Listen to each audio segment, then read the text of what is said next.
Let me tell you something about those nights when the world is asleep and you are wide awake. It's 2 a.m., and for some reason your mind refuses to rest. You're staring at the ceiling, or maybe at the blank glow of your phone screen, and suddenly every thought, every worry, every what if you've buried during the day rises like a tide you cannot hold back. Why does this happen? Why do our minds become relentless at these hours, turning even the simplest decisions into labyrinths of uncertainty? The truth is, there's something about the darkness that strips away distraction. During the day, the noise of life, conversations, work, errands, notifications acts as a buffer for your thoughts. It keeps them from spilling over into obsessive loops. But at night, especially in those early morning hours when sleep seems just out of reach, the buffer disappears. You're left alone with your thoughts and your mind. Overthinking at 2 a.m. is not simply a sign of weakness, nor is it a flaw in character. In fact, psychologists suggest it is a deeply human response to uncertainty and stress. Our brains are wired to predict, to anticipate, and to solve problems. When the environment is quiet and there's no immediate distraction, the mind shifts from external problem solving to internal problem solving. It starts replaying conversations, analyzing decisions, imagining worst-case scenarios, and imagining outcomes that may never happen. In evolutionary terms, this was useful. Early humans needed to stay alert to threats in the night, even when all seemed calm. Today, our threats are mostly abstract: a missed opportunity, a fragile relationship, a career choice. But the brain does not differentiate. It continues to run the same algorithms it has always run. What's fascinating is how our own perception of time changes during these hours. A few minutes in the daylight can feel inconsequential, but at 2 a.m., every thought stretches. Every what if seems monumental. Neuroscience tells us that when we are tired, the prefrontal cortex, the part of the brain responsible for rational decision-making, becomes less effective. Meanwhile, the amygdala, the center of emotion and fear, becomes more active. This is why your mind starts inflating tiny concerns into epic dilemmas. Your brain is trying to protect you, but in a world free of immediate threats, it misfires. And then there's the role of memory. At night, when the mind slows down in some areas but runs wild in others, memories rise up unbidden. You may remember a conversation from years ago, a comment that didn't make sense at the time, or a moment you thought you had already moved past. The brain does this because it's always seeking patterns and meaning. It wants to understand, to organize, to make sense of the complexity of life. But in the quiet, it cannot stop. The mind searches for meaning endlessly. And sometimes, this search feels overwhelming. Overthinking is also tied to identity. Many people feel a strange pressure at night because they are left alone with themselves, stripped of social masks and external validation. In the daytime, your roles, student, professional, friend, sibling, demand action and attention. You are responding, performing, and engaging. But at 2 a.m., you are nobody but yourself. And for some, this confrontation with the self triggers questions that are uncomfortable. Am I doing enough? Am I making the right choices? Who am I really? These questions have no immediate answers, and yet the mind demands them. What most people don't realize is that overthinking, despite how exhausting it feels, is not purely negative. Cognitive psychologists point out that introspection, reflection, and even rumination can be useful if channeled correctly. When directed consciously, thinking deeply about choices, behaviors, or goals can lead to self-awareness and problem-solving. The trouble comes when thinking becomes uncontrolled, when it cycles endlessly without resolution. That's when it turns into the kind of mental noise that keeps you awake. Biology, too, plays its part. Cortisol, often called the stress hormone, follows a daily rhythm. Normally, it decreases at night to allow relaxation. But if your day was stressful or if your mind is preoccupied with anxiety, cortisol may remain elevated. This keeps your body and brain in a subtle state of alertness, making sleep elusive and overthinking more likely. Your heartbeat may not be racing, but your mind feels like it's running marathons. Combine this with fatigue and a dimly lit room, and your thoughts start to take on a vivid, almost cinematic quality. There's also a paradox of control at work. During the day, you may have little control over life circumstances. At night alone in your bedroom, you feel like you should be able to control your thoughts, your worries, and your future. But the harder you try to quiet the mind, the louder it becomes. Attempts to suppress these thoughts often backfire, creating a psychological rebound effect. Every time you tell yourself, "Stop thinking about it," the brain interprets it as a challenge, a puzzle it must solve. And yet, there's a kind of poetic beauty to this struggle. Those 2 a.m. moments reveal the depth of your consciousness. They expose fears, desires, and truths that daylight distracts you from. The mind, unrestrained, often ventures into areas of life you avoid confronting in the rush of daily existence. It brings forward questions about purpose, identity, and meaning. In a way, overthinking at 2 a.m. is a signal, a reminder that you are aware, that you care, that you are alive, and processing the weight of your own life. Even culture and society play a subtle role. In a world that celebrates productivity, efficiency, and constant engagement, the quiet hours become almost forbidden. To think, to pause, to wrestle with uncertainty in the dead of night can feel like a failure of discipline. But research and creativity shows that solitude and deep reflection, often occurring in quiet moments like these, are essential for insight. Some of the greatest ideas in history were born in moments of nighttime reflection. That very anxiety you feel may be a precursor to a breakthrough, a signal that your mind is connecting dots you never noticed before. So, if you find yourself awake tonight or any night with thoughts swirling uncontrollably, it's not because you are weak or failing. It's because your mind is doing exactly what it was built to do, trying to make sense of a complex, unpredictable world. The key is learning to observe rather than fight it, to notice the patterns, the fears, the desires without becoming trapped in them. Meditation studies show that even brief moments of mindful observation can reduce the intensity of rumination and allow sleep to return naturally. Breathing exercises, journaling, or simply acknowledging the thoughts without judgment can calm the mental tide enough to rest. In fact, some psychologists suggest keeping a worry journal by your bedside. When a troubling thought arises, write it down. By transferring it from mind to paper, you signal to your brain that the thought has been acknowledged, and the mind can release it temporarily. Over time, this creates a bridge between conscious reflection and subconscious release, gradually reducing the relentless cycle that keeps you awake at 2 a.m. But even beyond techniques and advice, there's a human truth here. Overthinking at night reminds you of your capacity to feel, to care, and to hope. It reminds you that your life matters. At least to you, it's uncomfortable, yes, but it is also a sign of consciousness, of depth, of engagement with your own existence. Those nights, long and quiet, are often when you confront the most profound parts of yourself, parts that daylight rarely allows you to meet. And perhaps the most remarkable thing is that these moments are universal. Across cultures, across generations, people have lain awake, staring into darkness, wrestling with uncertainty, pondering life's complexities.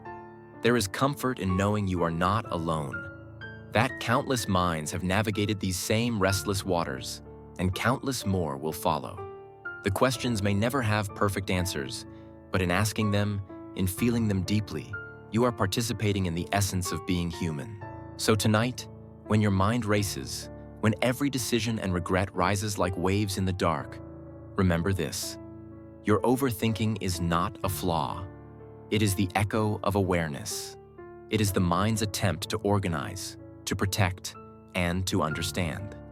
And while sleep may be elusive, insight, reflection, and understanding may just be quietly unfolding in the background beneath the surface of your consciousness, waiting to guide you when morning finally arrives.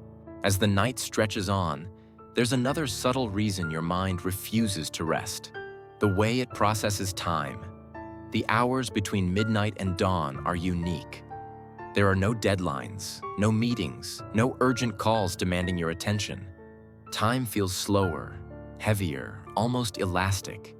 In this space, your brain can wander freely, circling ideas, fears, and possibilities in ways it rarely can during the structured hours of the day. Cognitive science explains this as the quiet mind paradox. When external input decreases, internal activity can intensify, allowing latent thoughts to surface. It's as if your mind takes advantage of the stillness to address unfinished business, both practical and emotional, that daylight did not permit. One of the most common patterns is replaying past events. You may recall a comment, a glance, or a moment that seemed insignificant at the time, and suddenly it feels monumental. Psychologists call this memory salience, where emotions act as a lens, magnifying specific recollections over others. At 2 a.m., fatigue and heightened emotion create a perfect storm for this process. Memories that were once background noise now demand attention, and the mind struggles to integrate them, leaving you feeling stuck in a loop of contemplation. Overthinking at night also has an anticipatory component. Your brain is a prediction machine, constantly calculating possibilities and potential outcomes. In the absence of immediate distractions, it projects into the future, asking questions like, what if I fail?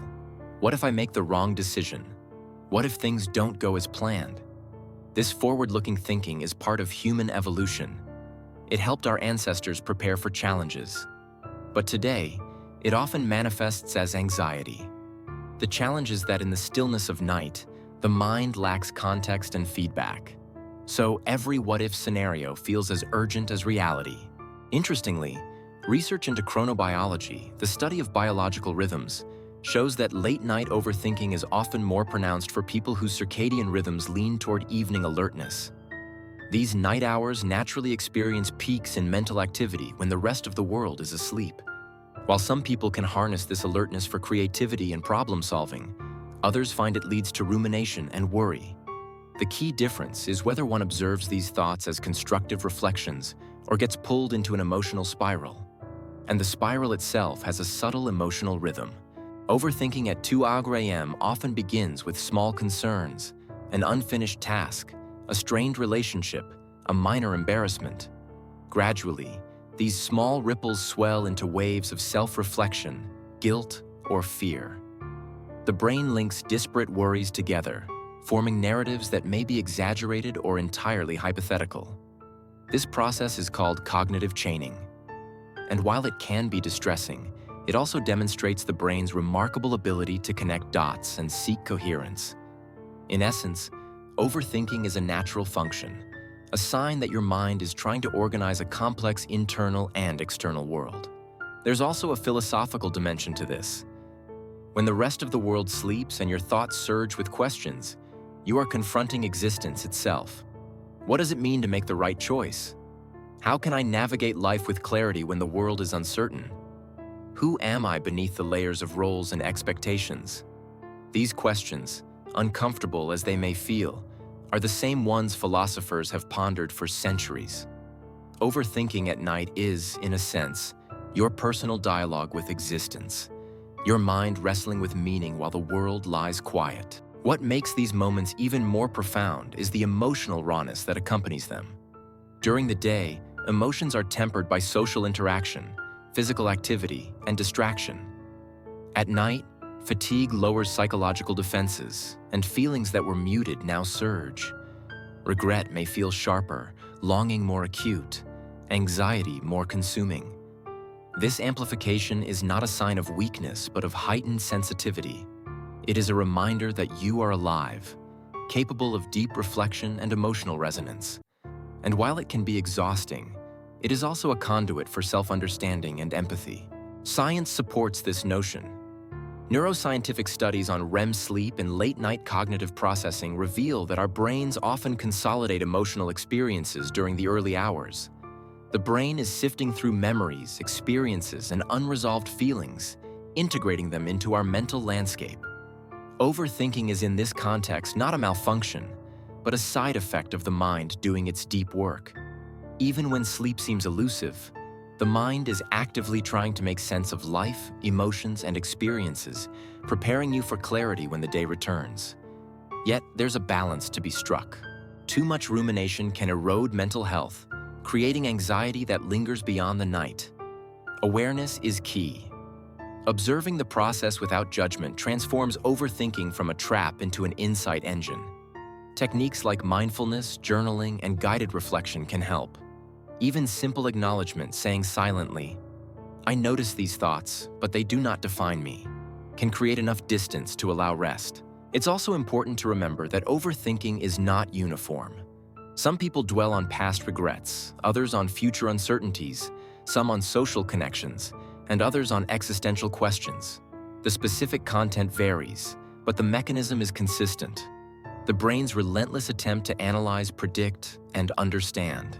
In understanding this, you can approach your own mental activity with curiosity rather than frustration, seeing it as an internal process, striving for clarity rather than a failure of control.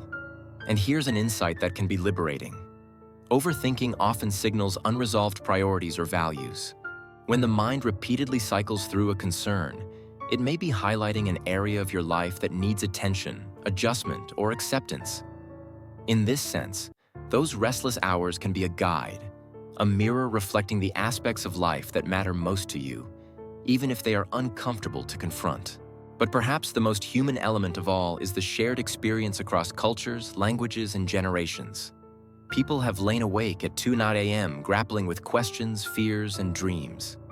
There is a quiet solidarity in this, an understanding that you are participating in the same reflective struggle that countless others have experienced. Your thoughts, though intensely personal, are part of a universal pattern of human consciousness. This realization can be comforting, a reminder that your mind's restlessness is a feature, not a flaw. So the next time your mind races at night, resist the urge to criticize yourself. Notice the patterns, feel the emotions, and allow the thoughts to exist without needing immediate resolution. Understand that your brain is doing what it was built to do, seeking coherence, predicting outcomes, and processing experiences. And in the quiet, in the stillness, there is a subtle gift, the opportunity to connect with your inner self, to explore your values, and to cultivate understanding and empathy toward your own life. In the end, overthinking at 2 a.m. is not something to fear, suppress, or shame, but rather a fundamental process to be acknowledged and understood. It is a raw reflection of a conscious and active mind, a testament to the profound depth of your own cognitive and emotional landscape, and a silent, persistent invitation to meet your truest self with unflinching honesty. While sleep may be delayed in these moments, something equally vital is taking its place. Insight, deep reflection, and genuine emotional growth are quietly unfolding in the background of your awareness, meticulously laying a new foundation for future clarity, more resonant decision-making, and unexpected creativity that will only reveal itself when the dawn finally arrives. The encompassing darkness of the night does not seek to consume you.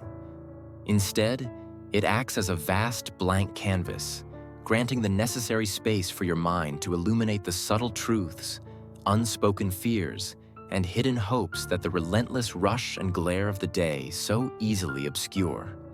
And perhaps the most profound realization to emerge from this entire experience is this simple, transformative truth. Your overthinking is, at its core, a powerful sign that you care. You care intensely about the trajectory of your life, the integrity of your choices, the health of your relationships, and the shape of your future. It is an undeniable sign that you are fully and deeply engaged with your own existence, participating in it with a humanity that is both vulnerable and courageous, even when, especially when, the process feels profoundly uncomfortable. Those quiet, solitary hours, so long and so introspective, are never wasted. They are, in fact, your mind's most intimate and necessary ritual of holding a mirror to your soul, a gentle yet persistent invitation to understand yourself more completely, to gradually embrace life's inherent uncertainty, and to patiently cultivate the essential virtues of wisdom, patience, and a more profound compassion for the ongoing, remarkable journey of being you. So, tonight, when the clock reads 2 a.m. and your mind begins its relentless questioning, remember you are not broken. This is not a malfunction of your spirit or a crack in your foundation. You are awake in a way that transcends mere physical alertness. You are consciously, perhaps painfully, present with the unedited version of your own life. You are thinking with a depth and intensity that the noisy daylight hours rarely permit, sifting through the raw materials of your fears, your hopes, and your unanswered questions. You are alive to the very core of your being, feeling the weight and the wonder of your own existence in the profound silence. And in that very act, this vulnerable, relentless engagement with your own consciousness, there is both the challenge and the beauty of being human. The challenge is undeniable. To sit with the discomfort, to bear the weight of uncertainty, to navigate the labyrinth of your own thoughts without a map. But the beauty is found in the same struggle, the profound beauty of a mind that is capable of such deep inquiry, a heart that is capable of caring so deeply about its path, and a soul that, even in the darkest hours, continues to search for meaning, connection, and truth. This nightly reckoning is not a curse, but a testament to your incredible capacity to feel, to reflect, and to engage with the complex, beautiful, and often messy narrative of your life.